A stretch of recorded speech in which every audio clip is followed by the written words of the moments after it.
تو اس لیے جب بھی بولو سرگوشی میں بولو، پکار کے بولو، اپنے لیے مانگو، اوروں کے لیے مانگو، مانگ لیا پھر مانگو، بار بار مانگو، 100 بار مانگو، جس لہجے جس انداز میں مانگو، تمہارا رب تمہاری جھولیاں بھرنے والا ہے۔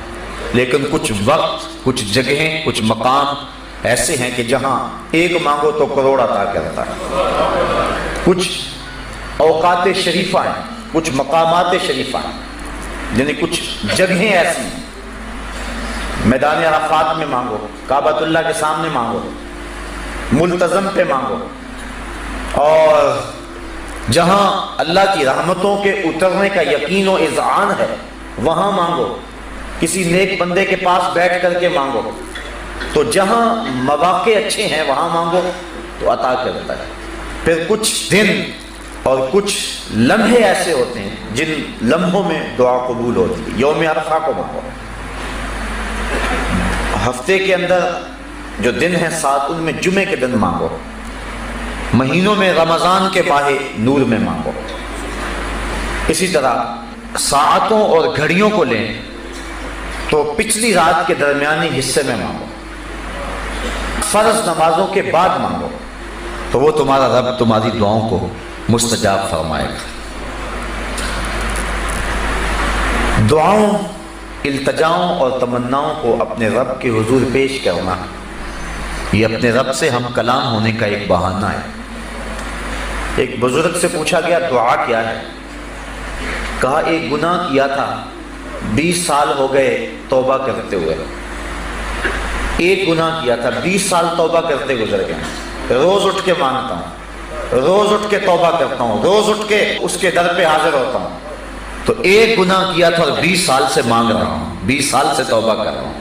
اس کی چوکھٹ پہ آنے کا ایک بہانہ ہے، تو اس سے مانگتے رہو، اس کے حضور حاضری دیتے رہو، اس کی چوکھٹ پہ اپنا دامن پسارتے رہو، اپنی جھولی پھیلا۔ حضرت ابو ہریرہ رضی اللہ تعالی عنہ سے روایت مروی ہے، لیس شیء اکرم عند اللہ من الدعاء، اللہ کے نزدیک دعا سے زیادہ عزت والی کوئی چیز نہیں ہے۔ وہ سب سے زیادہ اس بات کو پسند کرتا ہے کہ میرا بندہ میرے حضور دعا کرے۔ اور ایک حدیث کے لفظ ہیں کہ جو شخص خوشحالی کے دنوں میں دعا کرتا ہے اللہ تعالیٰ تنگی کے دنوں میں اسے یاد رکھتا ہے۔ جب خوشحالیاں ہوں، جب اللہ آسودگی اور بہاریں عطا فرمائیں، تو جب تنگی کے دن ہوں تو اللہ تعالیٰ جل شانہ اس پر اپنی رحمتوں اور کرم نوازیوں کا نور نازل فرماتا ہے۔ تو دعا مومن کا ہتھیار بھی ہے، رب سے گفتگو بھی ہے، نیاز مندی اور عجز کا طریقہ بھی ہے، رب کو منانے کا سلیقہ بھی ہے، بندے اور معبود کے درمیان راز و نیاز بھی ہے، ایک دکھے ہوئے دل کی اپنے محبوب کے سامنے فریاد بھی ہے، اور جو بات بندہ کسی کے سامنے بھی نہیں کرتا کہ لوگ مذاق اڑائیں گے، وہ بغیر کسی تردد کے اپنے رب کے سامنے پیش کر دیتا ہے۔ اگر کسی سے مانگنا ہو تو وقت مناسب ڈھونڈنا پڑتا ہے کہ اس وقت تو فلاں کے سونے کا وقت ہے، لیکن رب کے حضور جب بھی حاضر ہو اس کا در کھلا ہوا پاؤ گے، دن کو آؤ یا رات کو، گرمی میں آؤ یا سردی میں، موسم کوئی بھی ہو، رت اور زمانہ کوئی بھی ہو، پھر جس لہجے جس زبان میں تم مانگنا چاہو تمہارا رب تمہیں دے گا۔